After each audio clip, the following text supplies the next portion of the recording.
말씀 보겠습니다. 사도행전 1장 1절에서 5절까지 합독하겠습니다. 데오빌러여, 내가 먼저 쓴 글에는 무릇 예수의 행하시며 가르치시기를 시작하심부터 그의 택하신 사도들에게 성령으로 명하시고 승천하신 날까지의 일을 기록하였노라. 해 받으신 후에 또한 저희에게 확실한 많은 증거로 친히 사심을 나타내사 40일 동안 저희에게 보이시며 하나님 나라의 일을 말씀하시니라. 사도와 같이 모이사 저에게 분부하여 가라사대 예루살렘을 떠나지 말고 내게 들은 바 아버지의 약속하신 것을 기다리라. 요한은 물로 세례를 베풀었으나 너희는 몇 날이 곧 되어 성령으로 세례를 받으리라 하셨느니라. 아멘. 기도하겠습니다. 아버지 하나님, 오늘 또 말씀이 살아서 우리의 심령과 골수를 찔러 쪼개셔서 하나님의 이름만 영광을 받으시고 오직 예수 그리스도의 구세주 되심만 드러나는 귀한 시간이 되게 하여 주시옵소서. 예수님의 이름으로 기도합니다. 아멘. 네, 오늘부터 사도행전을 강의를 하겠습니다. 네, 오늘 사도행전 제1강이고요. 제목은 성령행전의 역사입니다. 네, 먼저 이제 사도행전을 설교를 듣기 전에 알아야 될 것은 가장 중요한 이야기입니다. 구원을 받는다는 말과 예수를 믿는다는 말은 다르다는 거예요. 그 예수를 믿는다는 말은 하나님 중심적인 이야기고 구원을 받는다는 것은 인간의 입장에서 하는 말입니다. 그런데 하나님의 중심이 되지 않는 한 이 인간 입장에서 아무리 구원을 주장해도 구원이라는 게 성립이 안 되는 거예요. 그래서 그걸 먼저 알아야 되는 것입니다. 그 다음에 두 번째는 오늘날 세상에 편만한 교회, 이 교회가 천국이 아니라는 거예요. 교회와 천국은 다르다. 그러면 천국에 들어가는 사람은 누구냐 하면 아까 말한 바와 같이 인간의 구원을 노리는 자가 아니라 예수 그리스도가 누구냐 하는 것에 이미 그 목적지에 도달한 사람이 구원이 되는 것이고 바로 그 사람이 성경에서 말하는 교회가 되는 거예요. 그래서 교회를 에클레시아라고 합니다. 에클레시아는 세상에서 건져냈다 그 뜻이에요. 그래서 교회 이꼬르 천국, 이거는 말이 안 돼요. 그러니까 뭐 교회 다니면 죽으면 소천했다, 이것도 거짓말이에요. 그래서 먼저 정의해야 될 것이 구원과 예수는 다르다. 그리고 교회와 천국은 다르다. 이것을 먼저 지정한 뒤에 오늘 설교를 들어주시면 고맙겠습니다. 그리고 이제 사도행전을 이제 읽으면서 우리는 이제 보통 그래요. 이 사도행전 이거는 이제 누가복음의 후편이거든요. 의사 누가가 기록했어요. 사도행전을. 그리고 누가복음도 의사 누가가 기록을 했습니다. 그래서 그 누가복음과 연결해서 사도행전을 읽는 게 좋다고 하는데 이제 우리가 일반적으로 그렇게 상식적으로 이해를 하는데 이제 나 같은 경우는 그것보다는 요한복음과 바로 연결해서 읽는 게 좋다는 거예요. 왜 그러냐면 요한복음이 끝날 때 어떤 일이 일어났어요? 요한복음을 맨 마지막으로 하면서 베드로가 이제 자기 부정에 들어가는 이야기를 하시고 끝내는 겁니다. 요한복음이. 그러니까 베드로는 그렇게 자기 자신에 대해서 장담을 하고 자기 자신을 믿었던 사람이죠. 근데 예수님은 그 모든 것을 다 묵살시킨 거예요. 한마디로 말해서 너 자신을 믿으면 안 돼. 너는 죽어야 돼.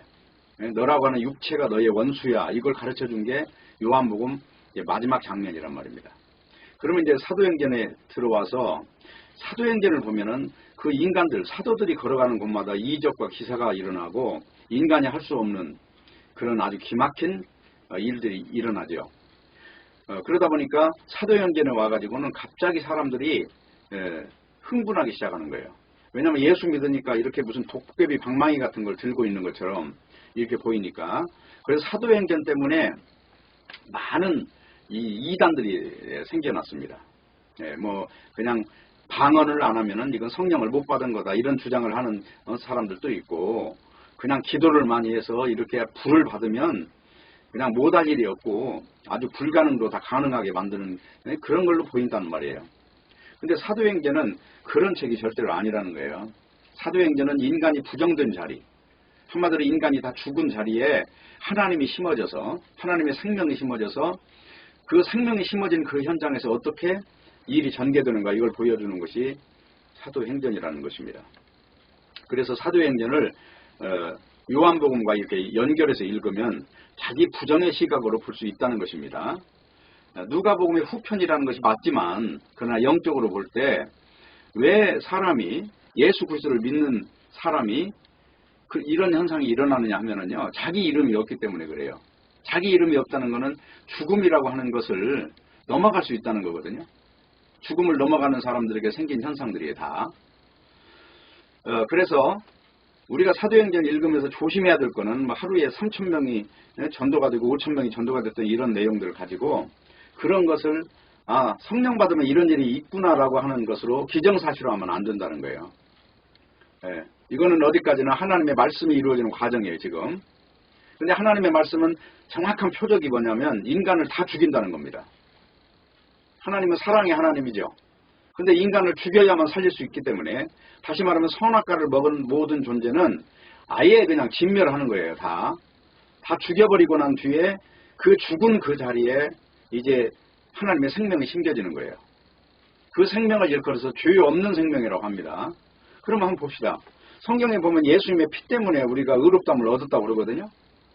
그러면 보세요. 예수님의 피가 어떻게 의가 되는 조건이 될까요? 예수님의 피는 죄 없는 피잖아요. 그러니까 죄가 없는 피기 때문에 죽음도 없는 거예요. 그 피는. 우리같이 선악과를 먹고 이 죽은 생명은 어디까지나 죽음만 계속해서 양산을 하는 거죠. 그런데 예수 그리스도는 죄 없는 분이기 때문에 그분의 죽음은 죽음이 아니며 죄도 없으며 그 죽음은 죽음이 아니고 생명이라는 거예요.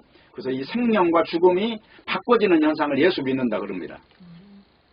그러니까 내 생명이 조금이라도 남아있으면 여기에는 예수님이 생명으로 임할 수가 없어요. 이게 완전히 죽어야 돼요. 완전히. 그래서 이 사도행전을 읽으면서 자칫 인간의 종교 탐욕이라고 하는 것이 작동을 하면요, 이게 이제 어떤 일이 생기냐면은 나도 성령 충만 받아서 능력 있는 인간이 한번 돼보자, 이런 시도를 한다는 거예요. 그러다 보니까 열심히 기도해서 능력 달라고 기도를 해요. 그래가지고 뭔가를 또 체험을 해요. 왜? 무아의 경지에 들어가면은 별일이 다 일어나거든요. 사람이 늘 속에서 일어나는 이 꿈을, 눈 뜨고 꿈을 꾸는 현상이 생겨요. 이게 착각인데 왜 사람들이 이 믿음이라는 말을 이해를 못하고 자꾸 체험을 하려고 합니다. 성경은 체험을 말하지 않고 믿음을 지금 말하고 있거든요. 믿음. 그 믿음이라는 건 뭘 말하냐면 인간이 감지할 수 없는 어떤 경지를 보는 거예요. 뭘로? 계시를 통해서 보는 거예요. 예, 그런데 중요한 건 이 계시를 하나님이 선택한 사람만 받는다는 거죠. 그 때문에 이 믿음마저도 하나님의 공로로 받는 거예요. 처음부터 끝까지 다. 그래서 무슨 교회마다 뭐 한동안 무슨 축복의 성회니 뭐 부흥회를 할 때마다 무슨 능력의 부흥회, 무슨 성공, 그래서 성공 신학이라고 하는 것도 다 그런 데 나오는 거거든요. 주 예수를 믿으라 능치 못할 일이 없느니라 막 이런 말을 써 하면서 인간의 종교 탐욕을 부채질하는 거예요. 근데 보세요. 종교 탐욕이 있는 자리에 어떻게 예수님을 믿는 믿음이 생기겠어요? 내 생명이 죽어야 그 자리에 예수 생명이 바꿔치게 되는 건데 안 죽었는데 어떻게 예수 생명이 들어오겠냔 말이에요. 단지 그거는 인간의 종교 욕망일 뿐이죠. 어떻게 하고 싶다. 그래서 그렇게 하고 싶다는 게 소원이 이루어졌다 해도 그거는 가짜예요. 소원이 설령 이루어졌다 해도 니무롯 같은 사람은 자기의 신할 평지를 다 지배하는 그런 거대한 왕이 됐어도 하나님 볼 때는 그냥 사냥꾼에 불과했던 거예요. 사냥꾼. 창세기 10장에 나오는 그 니무롯 지금 이야기하고 있는 겁니다. 자, 어쨌든 중요한 것은 우리는 사도행전을 읽으면서 능력을 받자, 이런 시도를 한다는 것은 대단히 위험천만한 일이라는 말씀을 드리는 것이고, 또 성경에서 능력이라는 이야기는 다른 게 아니에요. 육신을 부정하는 것을 능력이라고 그래요. 사도 바울이 나는 날마다 죽노라 그랬잖아요. 이 날마다 인간마다 이 삶을 추억을 남기려고 애쓰는데 사도 바울은 다 지워가 버리는 거예요. 우리 인간은 살아오는 흔적마저도 내 생명의 연속선상에서 생각을 하는데 사도 바울은 이것 자체를 다 비웃어버리는 거예요. 우리는 날마다 죽는 그 삶을 사는 것이 날마다 예수 생명이 사는 거예요. 전혀 다른 방식으로, 다른 시각으로 접근한다는 걸 알 수 있겠습니다. 그래서 중요한 거는 성경책은 어떤 무슨 다윈 이야기를 하면서 맷돌 5개 가지고 골리앗을 뭐 이겼니 죽였니 이런 말을 하면서 야 영웅이 나타났다 그러는데, 성경은 그런 이야기 하려고 지금 기술한 게 아니고, 성경책에서는 도대체 하나님이 어떤 분이신가, 인간이 아무리 보잘것없어도 하나님의 생명이 그 속에 살아계신다면 그 인간이 바로 하나님의 그릇이 된다는 걸 이야기하는 것이거든요. 그렇기 때문에 우리는 사도들이 도대체 무엇 때문에 부름을 받았고 어떻게 쓰임을 받았는가, 이 과정을 보면서 신앙에 오해가 없어야 한다는 것입니다. 사도행전은 예수님이 십자가에 죽으시고 부활하시고 이제 승천하신 뒤에 예수님의 생명이 무엇인가를 다루고 있다는 거예요. 그러면 예수님이 이 땅에 오셔서 33년 동안 계시다가 십자가에 죽으시고 부활하신 뒤에 승천하셨는데, 지금은 눈에 안 보이시는데, 그 예수님이 가시고 난 뒤에 이제 예수님이 보낸 그 성령을 받은 사람들이 예수님이 살아 계실 때와 똑같은 일을 했다는 걸 지금 기록하고 있는 거예요. 그러면 예수님이 이 땅에 오셔서 가르치신 일이 뭐예요? 누구든지 나를 믿으려면 자기를 부인하고 자기 십자가를 지고 따라오라. 자기를 부인하라는 얘기는 자기 생명이 없다고 인정하라는 거예요. 십자가는 뭐예요? 축복이 아니라 저주 속으로 들어가라는 거죠. 네, 죽음이 저주잖아요. 네, 십자가는 가장 무서운 형벌인데 이 인간을 자기 스스로는 굉장히 좋은 존재로 이해를 해요, 인간은. 근데 우리 인간은 십자가에 죽어야 마땅한 그런 존재란 말이죠. 근데 십자가에 누가 죽었어요? 예수님이 죽으셨죠? 그래서 그 예수님이 죽으셨는데 그 죽음은 죽음이 아니라는 거예요. 예수님의 피는 살아있는 피란 말이에요. 죽었지만. 그래서 예수의 피로 말미암아 누구든지 의롭게 된다고 그러잖아요. 왜? 내 생명은 죽이고 예수 생명이 들어오면 바로 하나님은 그 생명만 생명으로 인정하신다는 거죠.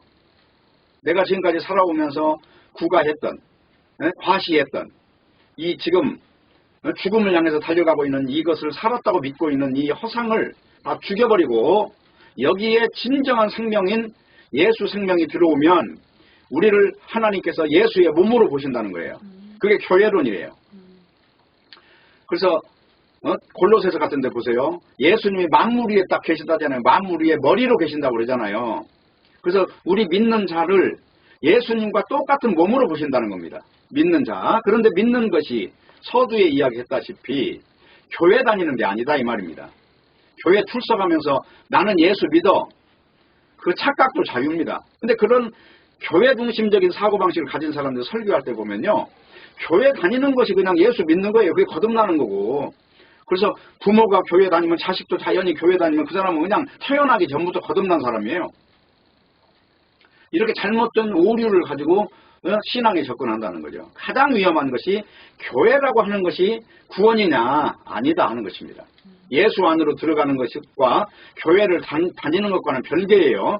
그걸 분명히 해야 되고, 거듭나지 않은 자는 누구든지 죽으면 천국에 가지 못해요. 교회를 아무리 오랫동안 다녔어도 천국에 가지 못한다는 건 분명히 해야 돼요. 그래서 소천이 아니에요. 교회 다니면서 죽은 사람을 소천했다고 무작정 말하는 것은 큰 사기를 치는 것이다. 그런 말씀이 되는 것입니다. 그래서 인간의 피는 죽음을 말하지만 예수님의 피는 죄 없는 피예요. 그렇기 때문에 예수 피는 생명의 피란 말이죠. 우리 인간의 피와 다르다 하는 걸 분명히 알아야 돼요.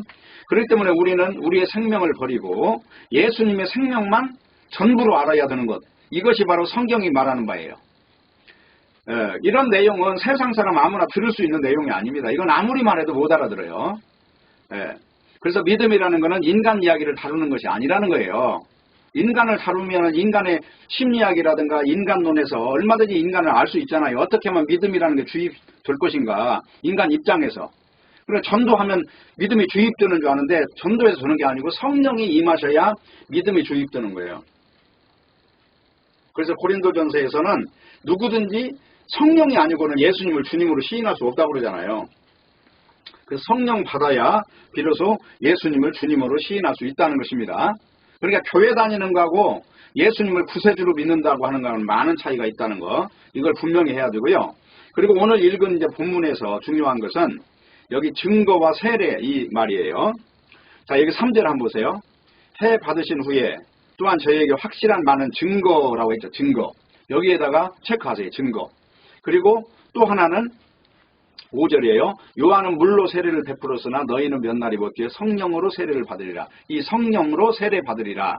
요 두 가지의 핵심적인 거는. 그러면 오늘 본문에서 가장 중요한 이 증거와 세례는 뭐냐? 증거라고 하는 것은 예수님이 구세주라는 말이에요. 그러면 구세주라는 뜻이 조금 더 세분해서 이야기하자면 다른 게 아니고 예수님만 생명이다 그 말이 드는 거죠. 구세주 그 말은 뭐예요? 건진다는 뜻이죠. 어디서 건져요? 예수라는 이름은 죄에서 건진다는 뜻이에요. 예수. 그리스도라는 말, 예수라는 말, 히브리어, 헬라어의 차이는 있지만 다 내용은 똑같아요.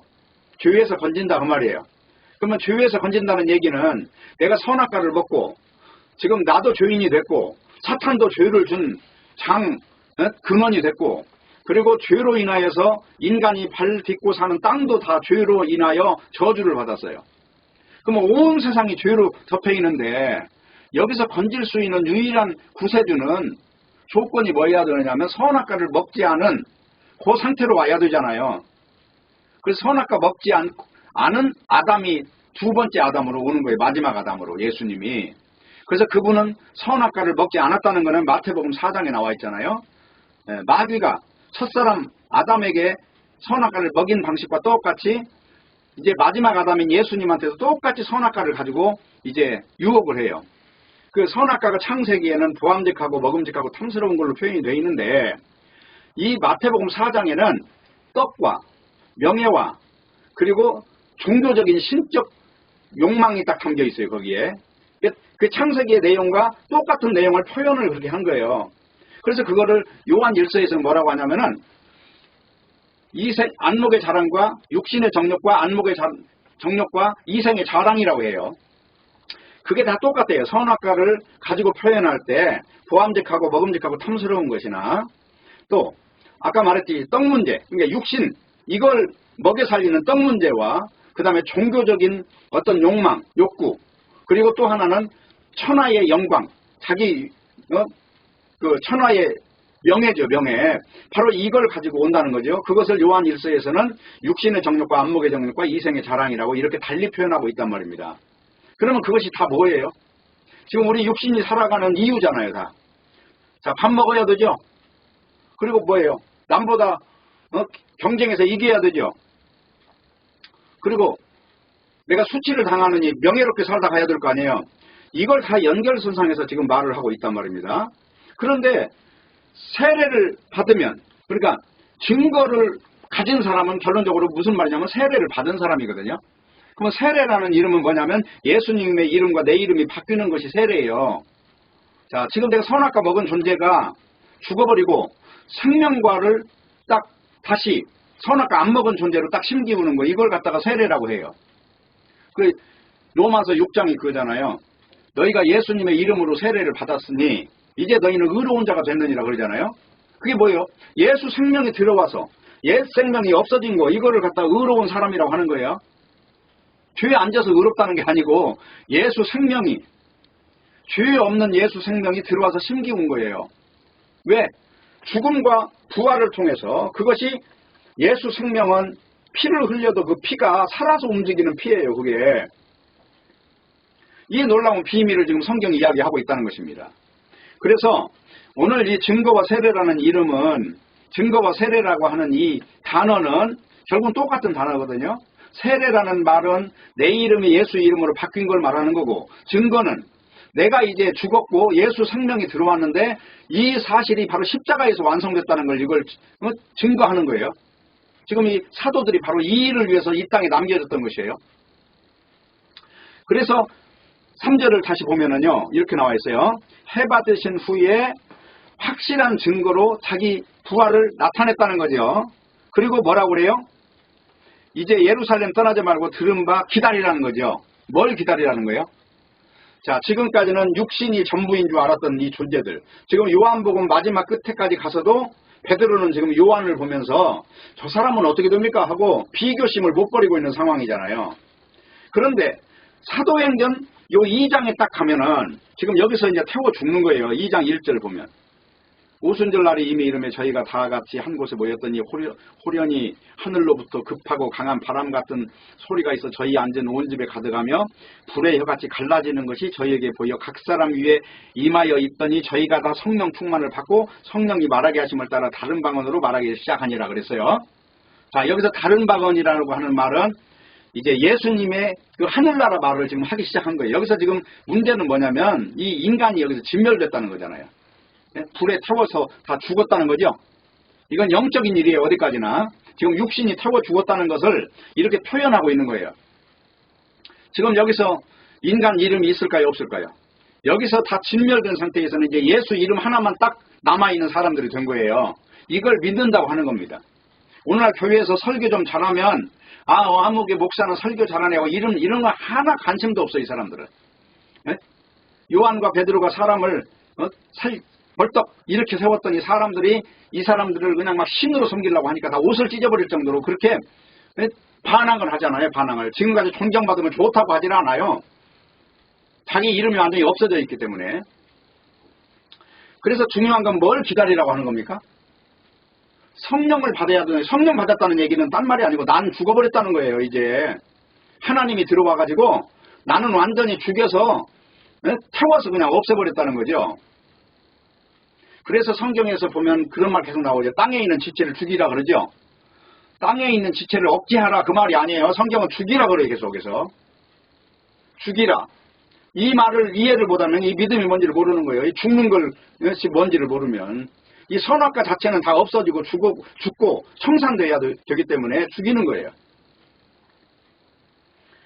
자, 그래서 성령 세례에 대해서 굉장히 많은 오해가 있다는 거죠. 이게 능력 있는 인간이 된다는 것. 한쪽은 그런 걸로 이해를 하고 한쪽에서는 자기 부정이라는 거예요. 성령 받는다는 거는. 그래서 성령이 오면은 히브리서 4장과 같이 말씀이 이제 자기를 도려내는 거예요. 혼과 영과 심령과 골수를 다 찔러서 다 쪼개가지고 이 육으로 구성된 모든 것들을 완전히 다 진멸하는 게 말씀이고요. 이 말씀을 타고 진실한 귀를 가진 존재만 이 말씀이 찔러 쪼개요. 근데 가짜 귀를 가진 자는 교회를 그렇게 많이 다녀도 찔려 쪼갠 적이 없어요. 그 사람. 쪼개본 역사가 없어요. 죽어본 역사가 없어요. 펄펄 살아있는 거예요. 가문 자랑하고 자기 자랑하고 학벌 자랑하고 다 이렇게 살다가 미쳐서 돌아가는 게 육의 이 세계란 말이에요. 육의 세계. 그러나 영의 세계는 육이 완전히 죽은 자리에 비로소 꽃이 피어나는 거예요. 그러니까 기다리라 이거는 성령 세례를 말하는 거예요. 성령 세례. 성령을 받으면 그때는 어떻게 되느냐. 이제는 죽어도 괜찮은 사람이 되는 거예요. 그래서 사도들이 복음 전하다 돌 맞아 죽고 칼에 찔려 죽고 톱에 켜 죽고 그렇게 죽어가는 거예요. 죽음을 넘어가 버린단 말이에요. 이 육체는 의미를 안 두니까. 왜? 영원한 생명을 받고 영원한 이 단생으로 볼 수 없는 영원한 억겁의 세월이 지나도 그것을 표현할 수 없는 게 영원한 생명이잖아요. 그걸 이미 가진 자가 되는데 뭐가 두렵겠습니까? 그래서 사도행전 뒤에 가면서 계속 일어나는 일들이 뭐예요? 제자들이 다 예수 전하다가 죽었더라 이거예요 다. 그러니까 성령 세례 받았다는 얘기는 지금 육신과 예수님의 이름이 완전히 바꿔진 겁니다. 네. 그래서 이제 성령 세례를 우리가 좀 더 정확하게 알려면은요, 요 사도행전 18장을 한번 가보세요. 여기 보면 이런 내용이 나옵니다. 사도행전 18장의 후반절에 가시면 사도행전 18장 24절에 가보세요. 그러면 이런 얘기가 나와요. 알렉산드리아에 난 아볼로라 하는 유대인이 에베소에 이르니 이 사람은 학문이 많고 성경에 능한 자라. 예, 아볼로라고 하는 사람이 있는데 성경책에 능통하고 학문도 많아요. 그리고 아주 웅변가란 말이에요. 어느 정도나 고린도전서에 보면은 아볼로파라는 게 또 있었어요. 바울파, 아볼로파, 예수파, 베드로파 이렇게 파가 나눠져 있었는데 이 아볼로라는 사람은 브리스길라와 아굴라를 통해서 이제 성령 세례를 받는 사람이에요. 근데 여기 보면 이 사람이 회당에서 담대히 말을 하는 거예요. 회당은 뭐냐면 유대인들이 모이는 시나고그라고 하는 회당이에요. 거기서 구약 성경을 계속 읽고 토론하고 이런 곳이에요. 근데 거기서 이 아볼로가 이제 설교를 합니다. 근데 담대하게 설교를 딱 하는데 브리스길라와 아굴라가 가만히 들어보니까 하나님의 도를 잘 말하는데 문제는 뭐냐면 여기 25절이잖아요. 그가 일찍 주의 도를 배워 열심으로 예수에 관한 걸 자세히 말하며 가르치지만 요한의 세례만 알따름이라 그러죠. 그러면 요한의 세례라고 하는 건 뭐냐면 내 뒤에 오는 예수 그리스도가 정작 너희가 만나야 될 구세주야. 이걸 전해준 게 요한의 세례란 말이에요. 물 세례예요. 쉽게 말하면 물속에 들어갔다 나왔어요. 근데 그거 가지고는 아무 의미가 없어요. 왜? 내 육이 진멸되는 어떤 그 현장에 도달하지를 못한 거예요, 지금. 근데 지금 브리스길라와 아굴라가 어떻게 됐냐면요. 그가 회당에서 담대히 말하기를 시작하거늘 브리스길라와 아굴라가 듣고, 자, 설교를 다 끝났어요. 듣고 나서 어떻게 됐냐면 아볼로를 데리고 갔죠. 어디로 갔을까요? 아마 내가 보기에는 자기 집으로 데려가지 않았을까. 그래가지고 어떻게 됐어요? 하나님의 도를 더 자세히 풀어 이르더라. 그래서 성경책이 도대체 얼마나 왜 제사라고 하는 것이 있었고 구약 성경에 제사를 왜 지내라고 했냐면 네 생명과 이 양의 생명은 바꿔치기 돼야만 돼. 그래야 네 진짜 생명을 네가 받아. 이거를 계속 가르쳐줬잖아. 창세기에는 인간이 무화과나무 옷을 입고 있는데 하나님이 가죽옷 입혀줬지. 그 가죽옷은 뭐냐면 어린 양의 죽음이 있어야 되는데 예수님이 십자가에 죽어서 그 생명의 피가 뿌려져서 그 예수님의 피를 입으면 바로 그 사람이 이름이 바꿔치기가 되는 거야. 그 사람을 일컬어서 믿는 신자라고 하는 거야 라고 가르쳐줬어요. 추론하기에는. 그러니까 이 말을 듣고 나서 이 사람은 어떻게 되냐. 27절이에요. 아볼로가 아가야로 건너가고자 하니 형제들이 저를 장려하여 제자들에게 편지하여 영접하라 했더니, 그러니까 아볼로가 이제는 믿는 신자 속의 한 일원이 된 거죠. 브리스길라와 아굴라를 통해서 이 증거가 세례받은 증거가 나온 거죠. 여기서 오늘 지금 말씀 중에서 증거와 세례가 중요하다고 말했잖아요. 여기서 세례가 임한 거예요. 지금 여기서. 그래서 세례를 받아버리니까 지금 내 옛 생명이 유대인들하고는 틀리죠. 유대인들은 자기 육신을 유지하기 위해서 신앙을 갖지만 아볼로는 지금 육신은 죽었다고 믿고 지금 증거를 하게 됐죠. 그 차이가 있겠죠. 그러니까 어떻게 됐어요? 저가 감에 은혜로 말미암아 믿은 자들에게 유익을 주니, 그 다음에 28절에 이는 성경으로서 예수는 그리스도라고 증거하여 공중 앞에서 유력하게 유대인의 말을 이기미르라. 그러니까 공중 앞에서 유대인들의 어떤 반론이 나오면 그걸 다 이 성경으로 풀어가지고 이긴 거예요. 자, 제사가 뭐야? 너희들은 제사가 뭔 줄 아니? 너희들 양 죽이고 소 죽이면 그걸로 인해서 너희 육신이 잘 되는 줄 알아? 그게 아니고 예수님이 십자가에 죽으신 그 피는 죄 없는 피야. 너희들이 사람으로 알고 죽였지만 그 예수님 피는 죄 없는 죽음이야. 그래서 그 피를 힘입는 자는 생명으로 들어가는 거고 부활을 누리는 거야. 이걸 가르쳐 줬겠죠. 그러니까 아볼로 설교가 지금 달라졌잖아요. 전혀. 이 브리스길라와 아굴라를 통해서 말씀으로 찔림을 받고 그 자리에 죽은 거예요. 육이. 그리고 육이 죽으니까 예수 생명이 그 자리에 비로소 작동하기 시작한 것이죠. 이걸 갖다 성령 받았다고 하는 거죠. 네. 그래서 성경에 능통한 존재라고 해도 결론은 오늘날도 이 육의 연결선상에서 설교를 하는 존재. 예를 들자면 무슨 교회 하나 지어놓고 이 교회 우리 오랫동안 지킵시다. 이런 설교 자체가 그거는 이미 이단적인 설교예요. 왜? 교회는 사람이 교회지 건물이 교회가 아니니까. 그리고 교회라는 거는 발생하는 거지 유지되는 게 아닙니다. 만약에 지금 여기 베드로나 바울이나 이런 사람들이 복음을 쭉 유지시켰으면 네? 건물이 남아있어야 할 거 아니에요? 그 당시에 사역했던 그 교회가 에베소 교회는 에베소 교회대로. 근데 오늘날 그거 다 없어졌잖아요. 그런 걸 그래서 의미가 없습니다. 그래서 중요한 거는 하나님의 도라는 건 뭐냐면 결론적으로 죄인은 죽어야 되고 죄 없는 생명이 이제 바꿔치기 되는 이것이 하나님의 도예요. 그래서 고린도전서 1장 18절에도 보면은 그러잖아요. 네? 십자가 내가 그리스도와 함께 십자가에 못 박혔나니, 그것은 갈라디아서 2장 20절이고 고린도전서 1장에 가면은 십자가의 도가 유대인들한테는 미련한 것이고 유대인들한테는 거리끼는 것이고 헬라인들한테는 미련하지만 우리에게는 능력이라고 그러잖아요. 십자가가 다른 게 아니에요. 내가 죽은 자리가 십자가라니까요. 바로 이걸 증거하는 것이 지금 사도행전의 서막이라 하는 것입니다. 그래서 아볼로의 설교 내용은 단순히 오직 예수가 하나님의 도라는 이 하나의 핵심적인 이 진리 하나를 딱 잡은 거예요. 모든 인간은 다 물러서라는 거죠. 천하 인간은 다 죽음에 덮여 있는 거예요. 다시 말하면 살아있지만 이미 그건 무덤 속에 있는 존재하고 똑같아요. 이 지구상에 있는 모든 거쳐간 인간이나 지금 살아있는 인간이나. 그런데 오직 예수 생명 하나만 하나님이 볼 때 생명으로 인정하시는 겁니다. 그래서 예수님을 믿는다는 것은 그 생명 안에 내가 숨겨지는 거예요. 다시 말하면 하나님이 볼 때 예수 한 분만 딱 보이는 거예요. 네, 그래서 골로새서에서는 지금 이렇게 이야기합니다. 1장 한번 볼게요. 골로새서 1장을 한번 보세요.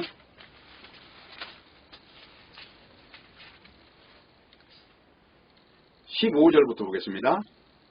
그는 보이지 아니하시는 하나님의 형상이요 모든 창조물보다 먼저 나신 자니 만물이 그에게 창조되되 하늘과 땅에서 보이는 것들과 보이지 않는 것들과 혹은 보좌들이나 주관들이나 정사들이나 권세들이나 만물이 다 그로 말미암고 그를 위하여 창조되었고 또한 그가 만물보다 먼저 계시고 만물이 그 안에 함께 섰느니라. 그는 몸인 교회의 머리라. 그가 근본이요 죽은 자들 가운데 먼저 나신 자니 이는 친히 만물의 으뜸이 되려 하시며 아버지께서는 모든 충만으로 예수 안에 거하게 하시고 그의 십자가의 피로 화평을 이루사 만물 곧 땅에 있는 것들이나 하늘에 있는 것들을 그로 말미암아 자기와 화목해 되기를 기뻐하심이라. 자, 이게 지금 예수 그리스도예요. 그러면 이 지구상에 뭐밖에 없습니까? 만물들이나 권세들이나 주관들이나 정사들이나 다 없어요. 없고 예수님의 옷자락 속에 다 감춰져 있는 거예요. 바로 이걸 보는 것이 성경의 핵심이에요. 그래서 우리가 성경책에서 지금 그렇게 강조하는 것은 뭐냐면 인간을 다 소멸하겠다는 게 다 소멸하고 새 생명으로 인도하는 그 안내서기 때문에 아볼로가 지금까지 배워왔던 똑같은 성경을 가지고 지금 브리스길라와 아굴라를 만나고 난 뒤에는 갑자기 말이 달라졌어요. 설교를 하는데 전혀 다른 설교를 지금 하고 있는 거예요. 바로 그와 같이 바울 같은 사람도 다메섹에 가기 전까지는요. 하나님을 믿는 것을 자기 율법적인 삶이 하나님을 믿는 건 줄 알았단 말이죠. 근데 그 삶을 지키면 지킬수록 죄만 쌓인다는 걸 알아야 돼요. 인간은 죄로 만들어졌기 때문에 인간이 만든 모든 것들은 다 죄로 열매 맺는 거예요. 노력을 하면 할수록 죄가 많이 나와요. 우리가 일반적으로 생각할 때는 그렇지 않을 것 같지만 인간은 전부 다 알고 보면 요 세 가지로 돼 있다니까요. 육신의 정욕과 안목의 정욕과 이생의 자랑으로 돼 있어요. 이 인간은 구성 요소가 종교를 타고 들어와도 똑같아요. 할 수 있는 대로 많은 사람 앞에 설교하고 싶고 할 수 있는 대로 존경받고 싶고 네? 이 사도들의 모습과 다르죠. 옷을 찢어버리는 이런 모습이 안 나오잖아요. 그래서 바로 문제는 바른 증거가 왔다는 얘기는 바르게 세례를 받았다는 거죠. 세례라는 얘기는 내 이름 없다. 네, 그때부터는 체험을 중심으로 믿는 게 아니고 그냥 믿음으로 믿음을 찾아가요. 그래서 성경은 믿음에서 믿음에 이르게 한다고 그러잖아요. 믿음에서 체험에 이르게 한다 이런 말 없어요. 성경에. 다 믿음으로 믿음에 이른다 그렇게 하고 있어요. 그래서 이제 아볼로는 구약에 계시던 십자가의 도를 이제 전하긴 전했는데 그 당시에 전할 때는 인간의 죽음이라고 하는 것이 뭔지를 모르고 전했다는 얘기가 드는 거예요. 세례를 몰랐다는 거죠. 근데 오늘 사도행전 1장에 보니까 증거와 세례가 같은 지금 선상에 있는 거죠. 증거 이꼬르 세례죠. 세례를 전하지 못하면 이거는 증거가 아니에요. 그러니까 인간은 죽었다. 하나님이 보실 때 십자가에 다 죽인 거예요. 지금. 예수님이 죽을 때 다 죽었어요. 근데 예수님의 생명은 신비한 생명이기 때문에 그 죽음은 살아있는 죽음이라는 거예요. 그게. 그래서 예수님의 부활을 통해서 그렇게 예수님의 생명이 죽음으로 끝나지 않았다는 걸 여실히 증거로 나타내 보여주셨던 것입니다. 그리고 이제 하나 더 읽어야 할 게 고린도전서 12장을 한번 다시 볼게요. 여기 보면 이런 말씀이 나와 있습니다. 12장 12절. 몸은 하나인데 많은 지체가 있고 몸의 지체가 많으나 한 몸인 것 같이 그리스도도 그러하니라. 우리가 유대인이나 헬라인이나 종이나 자유자나 다 한 성령으로 세례를 받아 한 몸이 되었고 또 한 성령을 마시게 하셨느니라. 지금 이게 뭐냐면은 내용이 하나라는 거죠. 아볼로가 됐든 내가 됐든 브리스길라와 아굴라가 됐든 똑같다는 거예요. 딱 성령 받고 나니까 똑같은 말이 쏟아져 나와요. 지금 그 말이죠.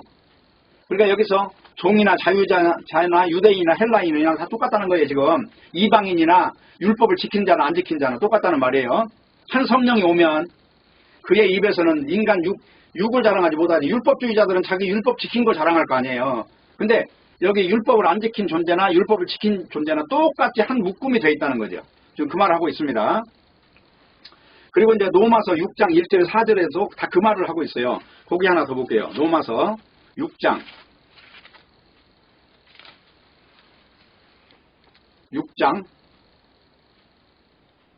1절부터 봅니다. 그런즉 우리가 무슨 말을 하리요? 은혜를 더하게 하려고 죄에 거하겠느냐? 그럴 수 없느니라. 죄에 대해 죽은 우리가 어찌 그 가운데 더 살죠? 자, 이 말 이해 가시죠? 죄에 대해서 죽었다는 것이 이해 가죠? 죄에 대해 죽었다는 얘기는 내가 죽었다는 거죠. 죄도 죽었고 나도 죽었죠. 자, 그 말이에요. 그 다음에 3절이에요. 무릇 그리스도 예수 합하여 세례를 받은 우리는 그의 죽으심과 합하여 세례를 받은 줄 알지 못하느냐. 그 예수님의 십자가에 죽으실 때 바로 내가 죽은 거란 말이죠. 그리고 부활하셨다는 얘기는 내가 생명으로 살아났다는 얘기죠. 지금 그 말을 똑같이 같은 일직선상에서 지금 말하고 있다는 것입니다. 그리고 4절 보세요. 그러면 우리가 그의 죽으심과 합하여 세례를 받음으로, 세례라는 말 이제 이해 가시죠? 받음으로 그와 함께 장사되었나니 이는 아버지의 영광으로 말미암아 그리스도를 죽은 자 가운데 살리신 것 같이 우리로 또한 새 생명 가운데 행하게 하려 함이라. 우리를 장사 지냈다는 건 뭐예요? 우리 육신을 다 묻었다는 거죠. 죄된 몸을 다 죽여서 묻어버렸다는 거죠. 묻어서 조금 더 비약하면 이거 태워서 다 진멸해서 뿌렸어요. 다 없어졌어요. 그리고 나면 이제 우리에게 남아있는 건 뭐예요? 예수님의 새 생명만 남은 거잖아요. 이걸 새 생명 가운데 행하게 함이라는 말로 하는 겁니다. 그러니까 행동하라는 뜻이 아니잖아요. 지금 이게 예수님의 부활 생명 안에서 살으라는 얘기죠. 이걸 가지고 자꾸 오해를 하니까 오늘날 설교하는 사람들이 이 지금 여기 6장 1절에 뭐 죄에 거하겠느냐 이거 가지고 죄 짓지 말자는 운동을 한단 말이에요. 지금 우리가 죄에 대해서 죽었다는데 죽었냐 살았냐 이 문제를 다뤄야 되는데 왜 죄 짓지 말자는 운동을 하냐고 이게. 그리고 인간은 선악과 먹었으니까 죄가 나와요 안 나와요? 선악과를 먹었으니까 선악과밖에 안 나올 거 아닙니까? 우리 육신이. 그런데 이런 이치를 모르니까 자꾸 무슨 도덕 선생님이 돼가지고 그 짓을 하고 있단 말입니다. 이 어리석은 사람들은 이 새 생명의 권능을 모르니까 뭔 죄만 안 지면 뭐가 되는 줄 알아요. 그렇지만 뭐 죄라고 하는 것이 도덕 안에만 딱 있는 것이 아니거든요. 죄라는 게 광범위하거든요. 엄청나게 광범위한 게 죄예요. 이게 하나의 권세란 말이에요. 포지션이고. 그래서 쉽지 않다는 것입니다. 그래서 결론적으로 말을 하자면요. 이 세례라고 하는 건 두 가지예요. 하나는 그리스도의 몸이 됐다는 것이고 하나는 예수님과 함께 죽었다는 거예요. 세례는 라는 얘기는. 뭐 이 이외에 다른 의미가 있습니까? 그래서 내가 예수의 몸이 된다는 얘기는 내가 죽었다는 것입니다. 그래서 이제는 이 몸을 옛사람이라고 한다. 성경에서는. 그래서 이제 예수님은 하늘로 가셨지만 예수님의 시대가 끝난 것이 아니고 성령이 오셔서 예수님이 온 세상에 편만하게 된 거예요. 지금. 그래서 지금 복음을 바르게 전하는 사람은 다 세례를 받은 사람이 맞습니다. 바른 복음을 전하는 사람은. 근데 이건 미묘한 차이가 있다고 그랬어요. 아까도 말했지만 교회를 증거하거나 교회를 전하면서 예수 믿는다고 하면 이거 큰일 나는 거예요. 또 하나 구원을 증거하면서 예수를 증거한다고 말하면 구원이라고 하는 건 내가 죽은 자리에만 오는 건데 안 죽었는데 이 몸이 죽어서 천국까지 가겠다는데 어떻게 그게 구원이 성립이 돼요? 그래서 그런 구원은 가짜 구원이다. 결론적으로. 그래서 예수님이 부활하시고 제자들에게 나타나가지고 딱 약속한 건 그거 하나밖에 없어요. 성령 세례 받아라. 그 약속 하나를 이제 기다리고 있었던 거예요. 그리고 오순절 때 성령이 왔어요. 성령이 와서 그때부터 제자들이 이제 말을 하는데 그 말이 인간 이야기는 하나도 없다. 전부 예수님 이야기밖에 없었다. 그걸로 알 수가 있어요. 근데 문제가 뭐냐면은 사람들이 성령 받은 것을 하나님이 내 편이 되어주는 걸로 알고 있어요. 성령이라는 내 편이 되는 게 아니고 나를 죽이는 거라니까요. 내 편이 돼서 나를 편안하게 해가지고 뭐 종교 일반 다른 종교처럼 불교를 믿으면 불교 부처님의 가호가 있고 기독교를 믿으면 하나님의 가호가 있는 이런 게 아니고 성령을 받으면 인간을 소멸시켜버린단 말입니다. 그 이유가 맞잖아요. 그래서 구약에서부터 계속 제사법이 내려오는 이유가 바로 그래서 죽음을 뒤집어 써야만 비로소 생명을 입는다는 걸 계시를 계속 해줬다 하는 것입니다. 이제 결론을 내리겠습니다. 자, 우리를 하나님께서 자녀 삼으신 이유가 뭐라고 그랬어요? 우리 구원을 자랑하라고 세우신 것이 아니라는 거죠. 예수님의 생명이 무엇인가 이걸 증거하라고 세우셨다는 거예요. 이거를 오해를 하면은 교회를 다니면서 백날 천날 교회를 다니면서도 성경에 한치도 접근이 안 돼요. 그냥 누가 말하니까 그냥 단지 성경 몇 구절 외워갖고 있는 것밖에 아무 것이 없습니다. 아볼로와 같이. 그래서 우리는 성경을 보면서 도대체 세례라고 하는 것이 뭐냐. 세례는 내 목숨이 죽어서 끝났고 예수님 생명이 온 것이 세례예요. 그것을 분명히 해야 신앙이라고 하는 어떤 그 기초를 사도의 터에다가 올리는 거예요. 그래서 우리는 오늘 어떤 목사의 터에다가 신앙을 세우는 사람들이 아닙니다. 네? 그냥 맹종하는 사람들. 오늘날 얼마나 목사들이 잘못됐는데도 그냥 맹종파들이 그렇게 많이 있잖아요. 네? 이미 그들은 세뇌가 돼가지고 한마디도 들어가지 않습니다. 네. 그래서 우리는 일단 육체를 빠져나와야 돼요. 육체를 빠져나와야 비로소 그 시각이 전혀 객관성 있는 그 시각이 된다는 것을 마지막으로 말씀을 드리면서 오늘 설교를 마치겠습니다. 기도하겠습니다. 하나님 아버지 감사합니다. 오늘 또 말씀을 주셨사오니 세례와 증거가 어떻게 임하고 어떻게 나타나는지 그 사실을 보았습니다. 우리에게 똑같은 역사가 일어나기를 간절히 원합니다. 오직 주님 한 분만 증거하는 그리고 믿는 저희들이 되게 하여 주옵소서. 예수님의 이름으로 기도합니다. 아멘.